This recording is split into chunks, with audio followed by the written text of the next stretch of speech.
رسول اللہ صلی اللہ علیہ وسلم یہ دعا پڑھا کرتے تھے، اللہم انی اعوذ بک من الہم والحزن والعاجز والکسل والجبن والبخل وجلاء الدین وغلبۃ الرجال۔ اے اللہ میں تیری پناہ چاہنا غم اور فکر تو، کمزوری اور سستی تو، والجبن والبخل بزدلی اور بخیلی تو، اور قرضے دے بوجھ تو، اور لوکاں دے خوف اور ڈر تو۔ یہ نبی صلی اللہ علیہ وسلم دعا پڑھتے جب پریشان ہوندے، جب پریشانی دے اندر دعا پڑھنی چاہیے۔ رسول اللہ صلی اللہ علیہ وسلم نے فرمایا، اللہم انی اعوذ بک من زوال نعمتک وتحول عافیتک وفجاء نقمتک وجمیع سخطک۔ اے اللہ میں تیری پناہ چاہنا تیری نعمت دے زوال تو، جو تم نے نعمتاں عطا کیتیاں نے وہ دے زوال تو، خس جان تو، تیری نعمت تیری عافیت چاہنا،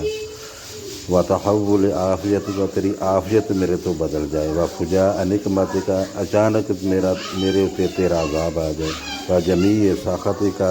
اور تیری ساری ناراضگیاں تیری پناہ چاہنا۔ اور یقیناً انسان میں اگر یہ چیز نہیں ملتی تو کچھ بھی نہیں۔ یقیناً اللہ تعالیٰ بندے تے بہت رحم والے نے اور اللہ کی پناہ چاہتا ہے۔ رسول اللہ صلی اللہ علیہ وسلم نے فرمایا، اللہم انی اعوذ بک من شر ما عملت ومن شر ما اعمل۔ یعنی اللہ میں تیری پناہ چاہنا جڑا میں عمل کیتا، یعنی ایسا غلط عمل جڑا اللہ کو ناپسند ہے، وہ شر تو میں اللہ دی پناہ چاہتا ہے، اور ایسا عمل جڑا میں نہیں عمل کیتا لیکن جھوٹا میرے تے الزام لگ گیا، اللہ وہ تو میں تیری پناہ چاہتا ہے۔ پہلے ہی انسان اپنے رب سے پناہ مانگتا ہے۔ رسول اللہ صلی اللہ علیہ وسلم نے فرمایا،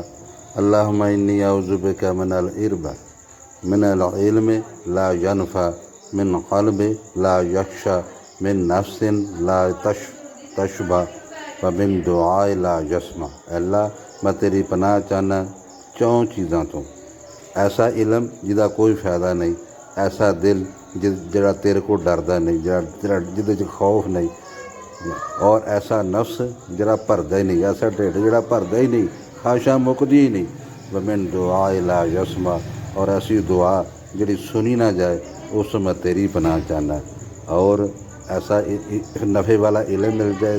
ڈرن والا دل مل جائے، اور مطمئن نفس مل جائے، اور دعا دی قبولیت مل جائے، بہت بڑی کامیابی ہے۔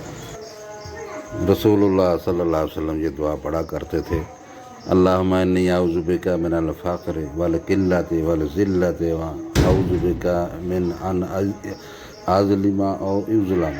اے اللہ میں تیری پناہ چاہنا فقیری تو، بھوک تو، والقلۃ عزت دولت ہدایت دی کمی تو، قلت، والذلۃ اور ذلیل ہون تو، اور میں تیری پناہ چاہنا کہ میرے تے کوئی ظلم کرے یا میں کسی تے ظلم کراں۔ اور یقیناً جس نو فقر تو، قلت تو، ذلت تو پناہ مل جائے، اور نہ وہ کسی تے ظلم کرے، نہ وہ تے کوئی ظلم کرے، یقیناً یہ بندہ کامیاب ہے، اور یقیناً یہ اللہ دی بہت بڑی رحمت اور